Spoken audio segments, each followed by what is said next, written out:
자, 오늘 파워레저 헌트라든지 다른 종목들도 전체적으로 흐름을 보면서 어떻게 또 대응을 해야 되는지를 말씀드릴 건데요. 일단 중요한 거는 시장입니다. 김치코인이 지금 너무나도 많이 올라가고 있고, 김치코인이 올라간다라는 것은 우리가 지금 현재 시장에 일단은 갑작스러운 악재가 등장을 할 수 있다. 뭐 그만큼 현재는 변곡 구간에 해당이 된다 라고 여러분들께 한번 브리핑을 해드렸었죠. 그래서 우리가 가장 먼저 체크를 해봐야 되는 것은 시장의 분위기입니다. 일단 여러분들도 아시겠지만 주말에 나왔던 이슈들, 뭐 사실은 이 종전 협상이 끝난 지가 얼마 안 됐잖아요. 근데 이번 주 평일에도 사실은 조금씩 얘기가 나오기 시작을 했어요. 자, 어떤 얘기냐면 지나가고 있는 유조선을 공격을 했다라든지, 자, 이런 얘기들이 하나씩 들려오기 시작을 했다라는 부분들이죠. 그렇다 보니까 이제 군사 충돌까지 이어질 수 있다라는 얘기가 또 나와주고 있습니다. 자, 어떻게 보면 지금 완벽하게 해소됐다라고 믿었었던 이 불확실성, 전쟁 리스크라는 게 다시 한 번 더 시장에 퍼질 가능성이 조금씩은 생겨나가고 있습니다. 그러면 우리는 자, 현재 상황에서 어떤 걸 먼저 체크를 해봐야 될까요? 당연히 유가에 대한 흐름들을 우리가 체크를 해봐야겠죠.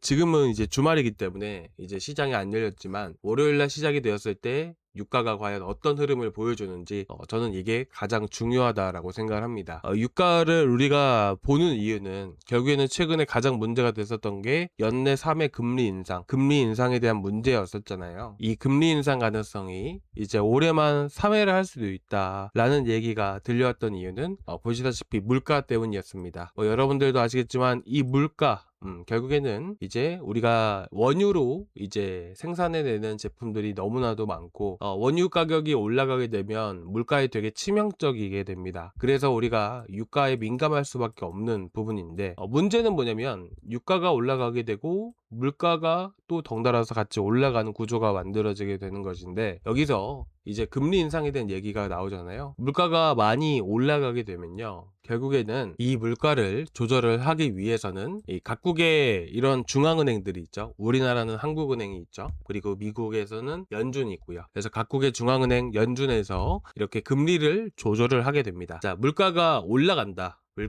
올라간다라고 했을 때는 이런 금리 인상을 하게 되는 부분들이고, 이 금리 인상을 통해서 물가를 어떻게 잡느냐라고 생각을 하실 수 있겠지만, 우리가 예를 들어서 마트가 마감하기 직전에 가게 되면 어떤가요? 초밥이나 회나 이렇게 당장 그날에 팔아야 되는 물건들이 있죠. 자, 그 물건들을 떨이를 해서 팔게 됩니다. 그렇죠. 제조 같은 경우에는 당연히 물건을 되게 많이 만들어 놨는데 재고가 이렇게 쌓이게 되면 어떻게 돼요? 물건을 떨이로 해서라도 팔게 되겠죠. 마찬가지로 이런 물건의 가격은요, 수요와 공급에 의해서 결정이 되는 부분인데, 여기서 만약에 사람들이 소비가 많이 줄어들게 되면 어떻게 될까요? 당연히 이제 물가 자체에도 이제 안정세를 취할 수 있는 그런 효과를 만들어낼 수가 분명히 있겠죠. 그리고 시장이 좋아지게 되고 금리가 낮아지게 되면 이제 기업들도 투자라는 것을 되게 많이 하게 됩니다. 그러면서 기업한테 이제 최근 같은 경우에 몇천 조씩 해서 최소한 몇백 조 이상도 기업에 투자를 하게 됩니다. 그 기업은 투자금을 쓰게 되는 것이죠. 그렇잖아요.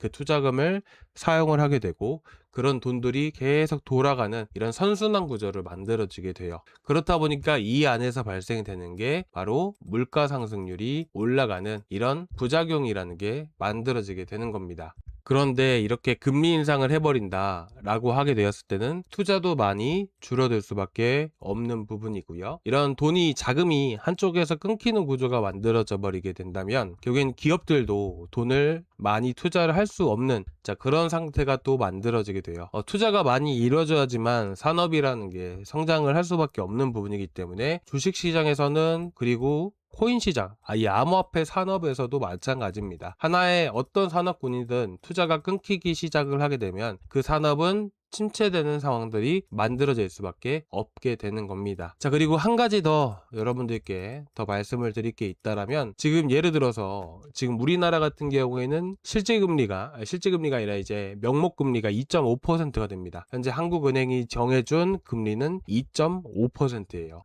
그런데 여기서 우리가 물가 상승률, 이제 기대 인플레이션, 이 인플레이션 말고 기대 인플레이션 수치가 제가 알기로는 한 2.8% 정도가 되거든요. 그럼 이걸 빼게 되면 어떻게 될까요? 마이너스 0.3%가 되죠. 이 마이너스 0.3%를 우리는 실질금리다 라고 얘기를 하는 거예요. 어떻게 보면 내가 이제 은행에다 돈을 박아놔도 물가 상승률이 더 높은 부분이기 때문에 어떻게 보면 마이너스, 그러니까 들고 있는 것만으로도 어쨌든 마이너스가 기록이 된다는 것이죠.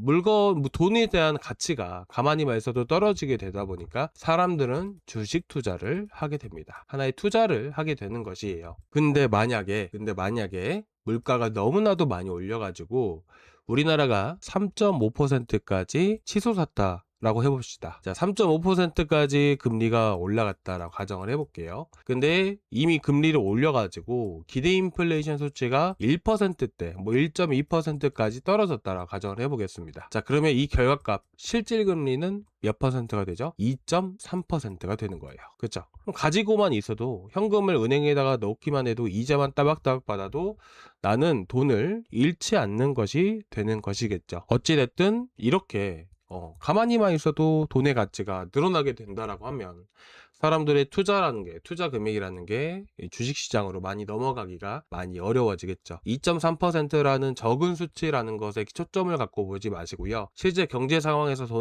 돈이 흘러가는 이런 예시를 가지고 제가 말씀을 드리는 거니까 결국에는 이게 마이너스로 계속해서 실질금리가 마이너스야지만 투자 시장이 성장을 하게 된다라는 거예요. 이렇게 플러스가 되게 되면 시장의 돈은 이탈할 수밖에 없는 거예요.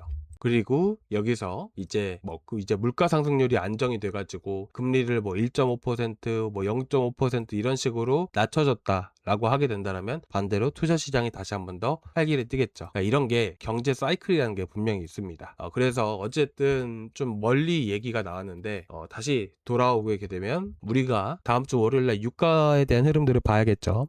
근데 이 협상이 결렬된 게 아니잖아요. 협상은 이미 다 끝난 거예요. 근데 여기서 전쟁이 확전이 되지 않는다라는, 당장에 지금 전쟁이라는 게 다시 일어날 것 같지는 않기 때문에 시장에 큰 문제는 없을 거라고 생각을 합니다. 근데 어쨌든 우리가 이 전쟁이라는 게 갑자기 또 월요일날 새벽에 뭔 일이 났지 어떻게 합니까? 그렇기 때문에 이렇게 조그만한 이런 전쟁에 대한 부분들 때문에 어쨌든 시장이 좀 불안정해질 수도 있는 부분들이고, 그리고 제가 항상 말씀드리지만 경험해보신 분들 아시겠지만 김치코인이 올라가면 시장이 좋았던 적이 별로 없습니다. 그래서 저는 지금 여러분들이 올라가고 있는 이런 코인들 안에서도 김치코인 이제 들고 계신 분들 같은 경우에는 어느 정도는 빠르게 대응을 하시는 게 좋지 않을까라는 생각이 들게 됩니다. 자, 먼저 오늘 헌트 같은 경우에는 이제 기본적으로 김치코인들을 보게 되면 지지라인을 이탈하면서 투매를 유발을 시키고 그 안에서 강하게 반등을 보여주는 코인들이 있어요. 근데 대부분은 한 차례 지지라인을 기점으로 해서 지지라인까지 급등을 시켰다가 떨어지는 코인들이 은근히 많거든요. 근데 헌트 같은 경우에는 한 번, 그리고 두 번 이상 급등을 연속으로 발생을 시키면서 121선을 돌파를 하고 장기 평선에 지금 현재 안착해준 그런 상황이에요. 자, 그리고 위쪽으로 보게 되면 어떤가요?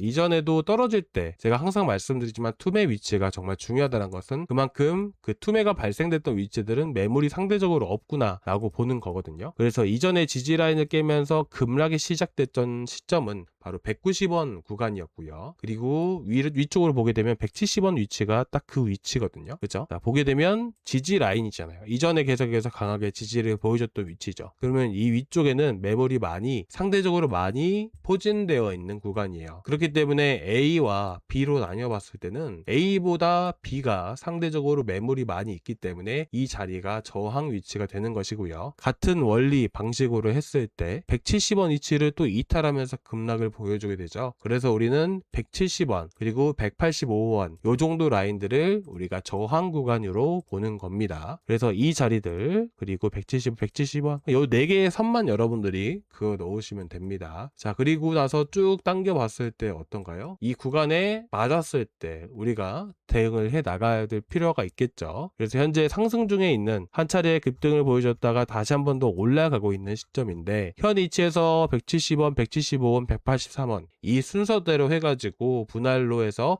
20% 30%든 간에 매도해 나가시는 걸 여러분들께 권유해 드리고 싶습니다. 자, 그리고 대응을 하실 때는 마찬가지입니다. 자, 거래가 붙었던 위치들 있죠. 이 위치, 여기서부터 해서 거래가 붙은 거예요. 그러면 이 구간을 이탈을 한다라고 했을 때는 거래가 이만큼 여기서 실렸기 때문에 매물이 많이 포진되어 있다 보니까 지지라인을 깨게 되면 이 매물들이 나올 수가 있다는 말이에요. 그러면서 급락이라는 구조가 만들어지게 돼요. 그렇기 때문에 현 시점에서는 마찬가지로 대응을 하실 때는 153원을 이탈했을 때는 반드시 대응을 하실 필요가 있다. 그리고 160원짜리도 우리가 대응을 해야 되는 위치들, 딱 요 두 개만 여러분들이 체크하고 보시면 좋으실 것 같습니다. 자, 마찬가지로 우리가 아까 체크해봤던 방법대로 해서 한번 파워레저도 보시게 되시면, 자, 결국에는, 자, 여기서 지지 라인이 어디서부터 만들어졌어요? 자, 거래가 많이 붙었던 구간은 76원이었습니다. 근데 이거를 3분봉으로 보게 되면 여기도 76원이죠. 자, 1분봉으로 보게 되면 어떨까요? 1분봉으로 봐도, 보게 되면 거래가 이렇게 많이 붙었다는 것은 여기서부터 해서 여기까지 거래가 많이 붙었다는 것은 이 거래량만큼 매물이 이 구간에 많이 있는 거예요. 자, 그렇기 때문에 이 자리를 기점으로 해서 우리가 보게 되면 결국 여기 구간들을 이탈하니까 어떻게 돼요? 보게 되면 이평선 여기서부터 이탈하기 시작을 하죠. 그죠? 그리고 지지라인을 또 여기서 깹니다. 78원짜리들. 그죠? 그러니까 어떻게 돼요? 장대 음봉이 만들어지게 되죠. 이걸 우리는 투매라고 얘기를 하는 겁니다. 마찬가지예요. 이런 식으로 우리가 대응을 해야 된다라고 말씀드리고 싶고, 현재 76원 구간들을 한 차례 이탈했다가 반등을 보여줬지만 어쨌든 이 안에서도 고점에서 74원부터 해서 80원대 요 안에는 거래가 많이 이루어졌잖아요. 그러면 여기 구간은 매물이 정말 많은 겁니다. 그럼 만약에 여기를 이탈하면 어떻게 돼요? 앞에서 보여줬던 것처럼 급락을 보여주겠죠. 그럼 마지막으로 우리가 대응을 해야 되는 위치는 74원이구나 라고 여러분들이 보시면 될 것 같습니다. 자, 오늘 여기까지 좀 준비를 했는데요. 좀 어떠셨을까요? 조금이나마 도움되셨다면 구독과 좋아요 부탁드리고 다음 시간에 또 뵙도록 하겠습니다. 감사합니다.